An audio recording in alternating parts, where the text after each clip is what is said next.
So it may be that you have been feeling a bit more emotional this last year. I don't know if you have or you haven't, but it could well be that you have had a few more mood swings. You have felt you get angry more easily or sad more easily. You might have been experiencing more anxiety, more fear. It's entirely possible that you've been a bit more emotional. And that's quite understandable, isn't it? Given all of the stuff that's going on in the world at the moment, you can understand why we'd be emotional. And I want to be clear, being emotional is not a bad thing. Emotions are not bad. God gave us emotions. A key of being human, a human being, is to have emotions. We are not automatons. We live through things like love and fear and anxiety, and it's all part of that wonderful human experience. And in the beginning, God said he made us in his image. And lots of people wonder exactly what that means. And do you know what I think part of it is? That he made us people who have emotions, just like he has emotions. Because the Bible reveals he feels all kinds of emotion too. So we are emotional people, we're feeling a bit more emotional, and having emotions is a good thing, not a bad thing. The question, however, is this. Do you have your emotions under control, or are your emotions controlling you?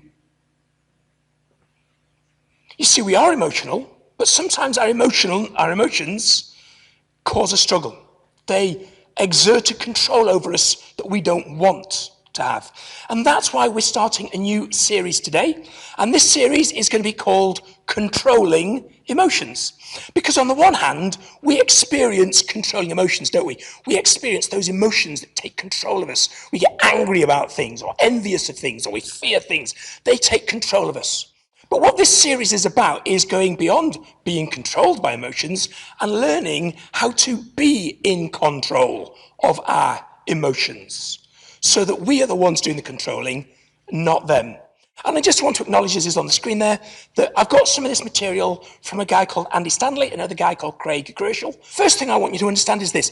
Our emotions are in competition for control of us. You see, on any given day, something might happen that you could feel good about, and something may happen that you could feel bad about. Yeah, you know, something that could make you happy, something that could make you sad, and your emotions start to compete.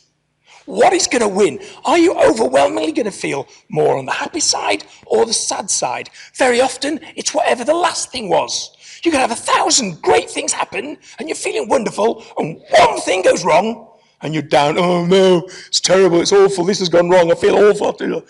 And that negative emotion competes against all those wonderful things that happened, and suddenly you're right down.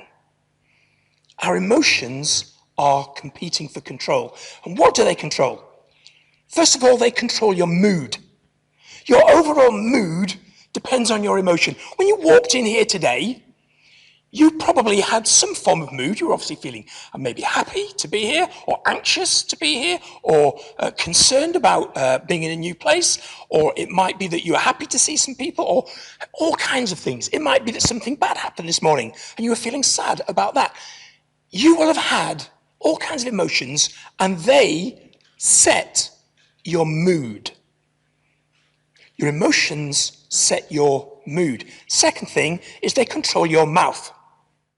Because what comes out of your mouth very largely depends on what kind of mood you're in, doesn't it? Because if you're in an angry mood, you get some angry stuff comes out of that mouth. And if you're in a happy mood, you get some happy stuff comes out of that mouth. If you're in a sad mood, you get some sad stuff comes out of that mouth. What you are saying is controlled, if we let it, by the emotions that are competing. And ultimately, that means our actions are controlled by those emotions competing for us. Because you know that what comes out of your mouth affects what you do. You have talked yourself into stuff.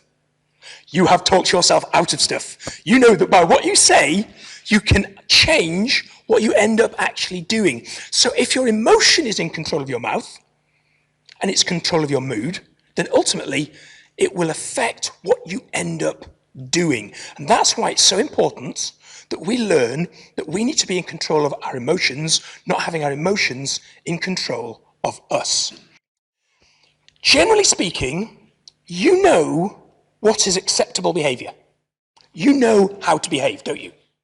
You know that if you are in a relationship, whether it's within your family, whether it's with a partner or whatever, you know that if you act a certain way, they're going to be happy with you. And if you say some of the other stuff, they're going to be very angry with you. If you've got a job, you know that to keep your job, you need to behave in an acceptable way. If you don't behave in an acceptable way, you will get the sack. So we have learned as human beings, generally speaking, to control our behavior. We get it wrong sometimes, but we know what our behavior is about. We know what's right behavior. We know what's wrong behavior. We say and do what we need to do to exist in society. But what I'm talking about today and over these next few weeks is God wants us to do more than control our behavior. You see, I can have emotions raging in me and be steaming angry and recognize that that anger is not going to help, and therefore I can try and control my behavior. I can try and think, although my anger is raging, I'm going to control my behavior. But God wants you to go beyond that. What God wants us to understand is how to control our anger, how to change the way that anger tries to control us. Because if we let the anger rage, but just try and kind of hold it in and act in the right way, you'll do that sometimes, but you'll still have that emotion seething and bubbling and being a problem sometimes.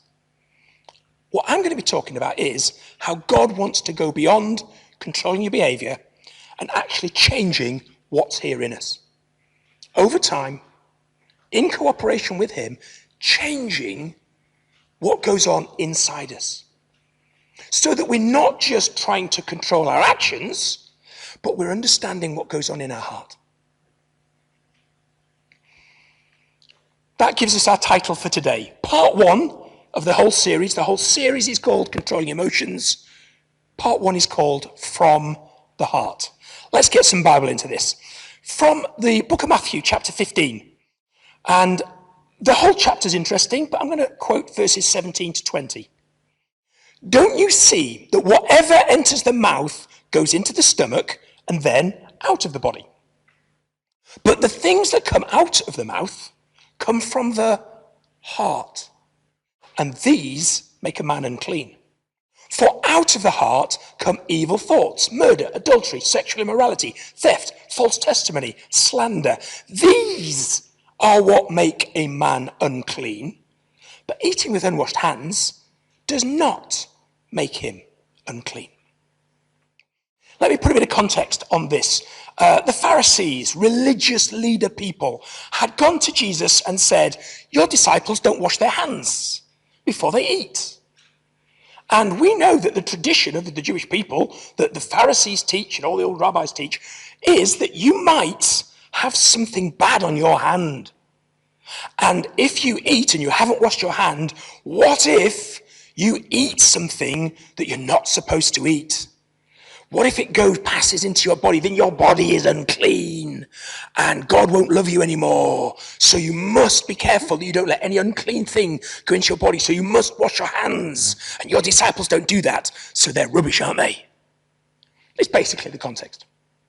And Jesus replies and basically says, number one, that's not in the Bible.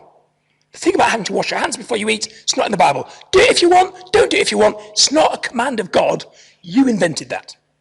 Second, there are commands in the Bible, Mr. Pharisee, that you don't do. You're here moaning that people aren't following all your little rules that you've invented when you don't even follow some of the big rules. So you're a hypocrite. And then he goes on to say this stuff about, don't you see, it's not that what goes in that's important, it's what comes out. Let me explain a few points that we can learn from this. Number one, the Pharisees used rules to manipulate people. Okay? They were religious leaders, but they were not after the good of the people. They were manipulating people. And they invented rules to hold people down, not to free people, not to lift people up, but to hold them back. And Jesus said this. He said, this is what that kind of person is. They honor me with their lips, but their hearts are far from me. You see, they were moderating their behavior. Their words sounded great. But what was going on in their heart was not. You see, these people are at a stage, which many of us are at, where we know what's going on in our hearts, and we try and say the right thing, even when we don't mean it. And we're sometimes manipulating people through what we say. More likely, we're just trying to exist as a decent person in society. We're not trying to manipulate anybody. But we recognize that what's in our heart isn't quite right. The Pharisees, on the other hand, they were deliberately going out to manipulate. Beware religious leaders who manipulate. Sadly, within Christianity, within churches, and also within other religions, there are religious leaders who will try and manipulate you. Who will, let me give you some pointers. Number one, beware any religious leader who won't let you decide for yourself. If they say, you must believe this, you have to, well then, be a bit careful. If they're telling you that you have no choices, that you're not allowed to decide for yourself, that's a problem. Someone who won't let you question. If you go to a religious leader and ask a question, they say, don't question me, don't question the teaching, I've told you the truth, just do it. See, to me, that's a warning sign. That's not God's way. Beware of people who say they are 100% right all the time. Okay, you've heard me say it before probably. I'll guarantee you some of the stuff you hear me say will turn out to be wrong, because I'm not a perfect person. I'll never deliberately say anything wrong, but sometime I may say something that's wrong, because I'm not 100% right. So that's why you must always listen to what I say and decide for yourself. Beware any religious leader who says they know everything and they've got it all sorted out. Jesus was against that sort of person. That's number one. Number two that I want you to understand from this passage is God is not really concerned about how your behavior affects him. Now you see, the Pharisees and a lot of other religious leaders, they tell us you've got to behave a certain way to keep God happy.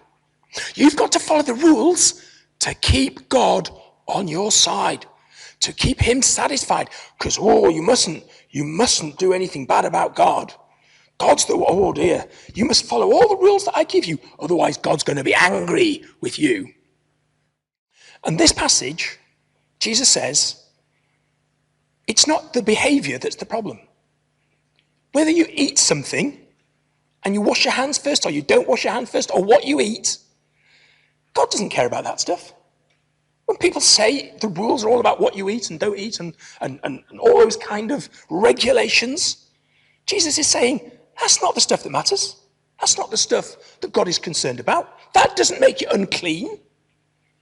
But the second half of the verse tells that he is very concerned about how your behavior affects others, including yourself. Let's look at that. Out of the heart come evil thoughts, murder, adultery, sexual immorality, theft, false testimony, slander. These are what makes a man unclean. You know what God doesn't like about us? It's when we do these things. Evil thoughts, murder, adultery, sexual immorality, theft, false testimony, slander. And the Bible lists some others. It's not because it affects God. It's not because we do these things and it hurts God. I mean, for goodness sake, there are billions of people who have lived on this planet throughout history doing all sorts of awful things. God's bigger than all of that. He's not going, oh, I'm wounded by the fact that people are not perfect. He's sad about it. But what he cares about is the people who get hurt in this. And the reason he gives us these rules and he talks about sin and behavior and stuff like that is not to keep him happy. It's so that we are able to live a life where we don't hurt others. Because he is concerned. It does make us unclean, if you like, in God's eyes, when we're doing stuff that hurts ourselves or hurts other people. If you have an idea of religion, which is, I have a set of rules so that I don't upset God, then I'm sorry, you've got it wrong. You've misunderstood what the whole thing about God is trying to tell you. He doesn't say, here's some good rules for life so that you can follow and keep him happy. It's so that you can follow them and you will be happy and the people around you will be happy. That's what God is concerned about.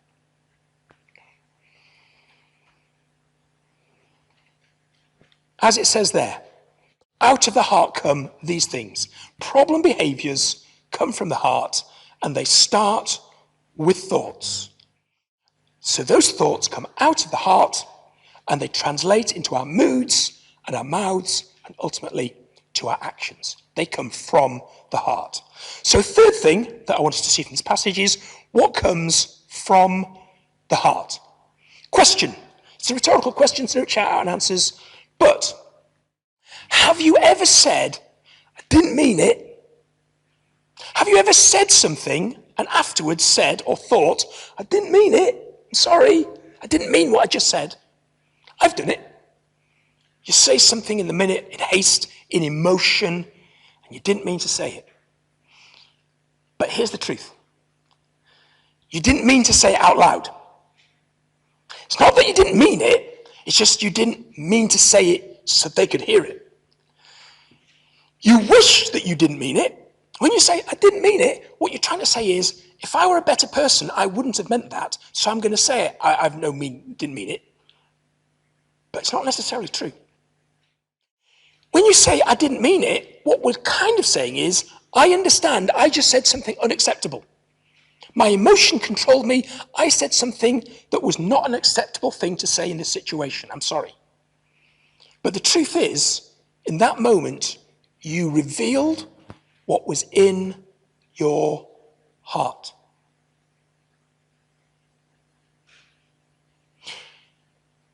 You say the thing, and you did mean it in that moment. And the reason it came out of you is because it was in you. Because if it hadn't been in your heart, if it hadn't been in you, it would never have come out of your mouth. Because what comes out of your mouth, as the Bible just said, and as you know, what comes out of your mouth reveals what is in your heart. Should we follow our heart? Should we follow what is in our heart? You hear people say, don't you? Just follow your heart. Whatever your heart tells you to do, follow your heart. Is that a good idea or is that a bad idea? And my answer is, it depends what's in your heart. Because if you've got good stuff in your heart, follow your heart. But if you've got some bad stuff in your heart, be very, very careful about following your heart. So now let me give another illustration. What comes out of a bottle? Okay, so if I tip this bottle out, what will come out of this bottle? It's a bottle of water. What will come out if I tip it out? The answer is water will come out. What comes out of the bottle depends on what is in the bottle. The act of tipping, the act of our emotion spilling out, does not change what the emotion is, but what comes out depends on what emotion is there in the first place. What is in your heart? Because it's based on what is in your heart. When we tip a bottle, you could get something like water that comes out, which is a very neutral substance. You could have something like lemonade that comes out, which is a very sweet substance. I used to be a science teacher. You wouldn't believe how many bottles of acid I've tipped out. Always doing experiments. I was about to say pouring acid on kids. I never poured acid on a child. Okay, sorry, doing experiments where the children would like experiment with acid and things like that. What comes out of us will depend what's in us. And it could be very neutral, or it could be very sweet, or it could be very acidic and cutting and burning. What comes out depends on what's inside. And often, we stop our heart from spilling over. Often we stop our emotions from spilling over. Like the bottle is not spilt at the moment. We keep our emotions sufficiently under control that they don't spill out. They can rage under the surface because our hearts are not changed, maybe. But we moderate our behavior, we control our behavior so that the stuff of our emotion doesn't spill out. Often we manage. And often we don't manage. Often those emotions do spill out. And what is in our heart comes out of our heart. And that's why God wants to go beyond controlling behavior to helping you change what's in your heart. Because when it spills out, people get hurt. And it could be that you know this because you've done it to someone. It could be that your emotions have spilt out and you've had a go at somebody or hit somebody or verbally or physically attacked somebody. It could be that your emotions spilt out and you know people get hurt because you hurt someone. Or it could be that you've been hurt. We grow up in families. And in our families, emotions spill out. And your parents' emotions spill out over each other. If you had an angry or a sad parent, that was the controlling emotion, and you were always either walking on eggshells or you always brought down in their presence because they were always putting you down or because they were always saying what was wrong with the world. If their emotion was always to look and criticize, then that spilt out all over their relationship with each other. And you saw it in them, and it spilt out over you as a child growing up. And you might have been hurt by the emotions that your parents spill out over you. And it may well be that those same emotions are still hurting you today. And it may be true that because they were angry with you, or they were sad all the time, or critical all the time, that changed your heart. And that's what comes out of you now, because that's what they spill on you, and now that's what you spill out on others. That's life. And that's why it's so important that we go beyond controlling our behavior to letting God start to change.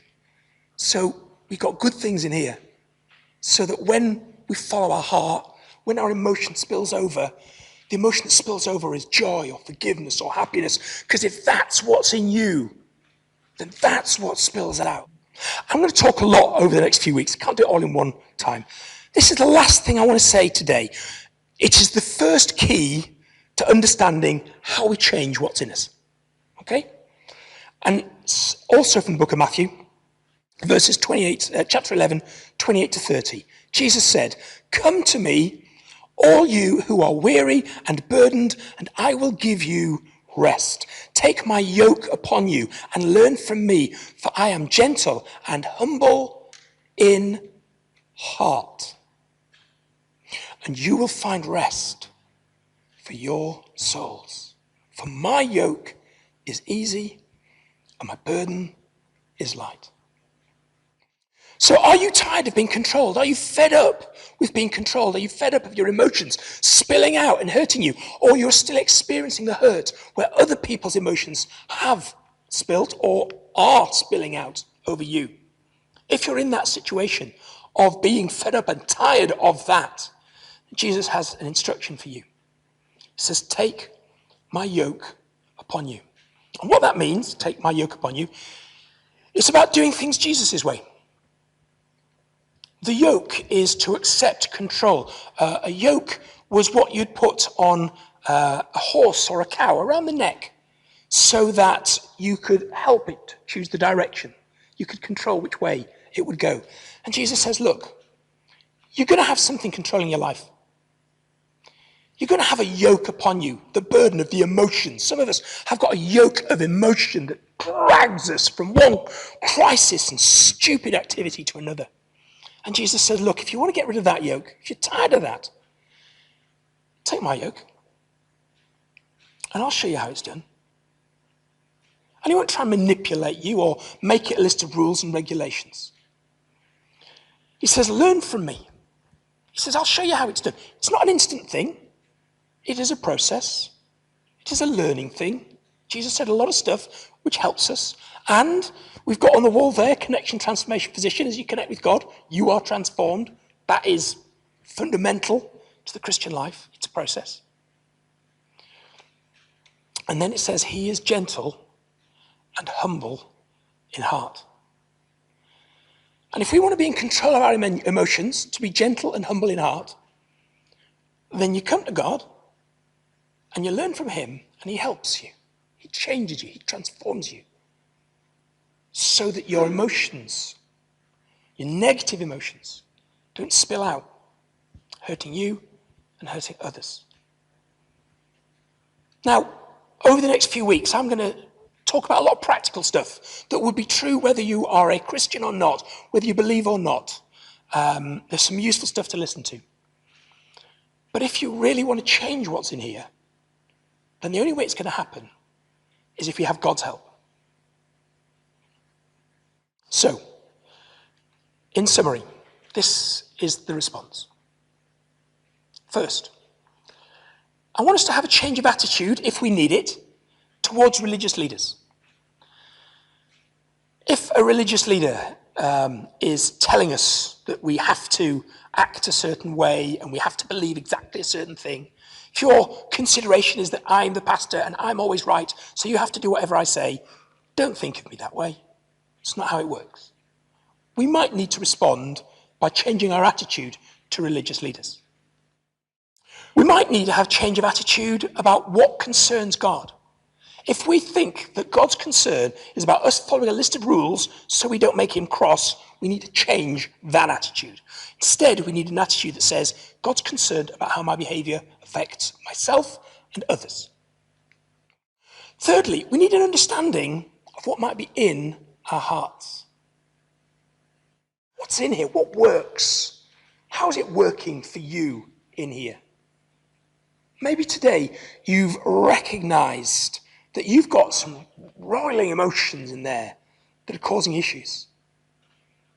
And what you need to approach this series with is an understanding of, yeah, I think I need to go beyond controlling my behaviour to changing what's in here. Our other response is to have that desire to listen and act on the rest of this series. There's going to be another, at least 4. Due to the way that Father's Day and Pentecost Sunday falls, there may or may not be an extra one. A desire to find out more by listening to this series. If you don't come to the building, then obviously that you watching at home at the moment know that it goes out a week later on YouTube and it's available there as well. But lastly, and most importantly, the response is to connect with Jesus and be transformed, to be changed. Because I hate it when somebody, like a religious leader, someone like me, stands up and says, you've got to change. You need to be different. And you think, well, how? How am I supposed to be different? You can tell me what to do, but how am I supposed to change? And fundamentally, what this first key is about is, if you want to change, get God's help. Because trying to change yourself is so hard. In many times, it's impossible. What's in you is so ingrained, you couldn't change yourself. But with God, he can change you.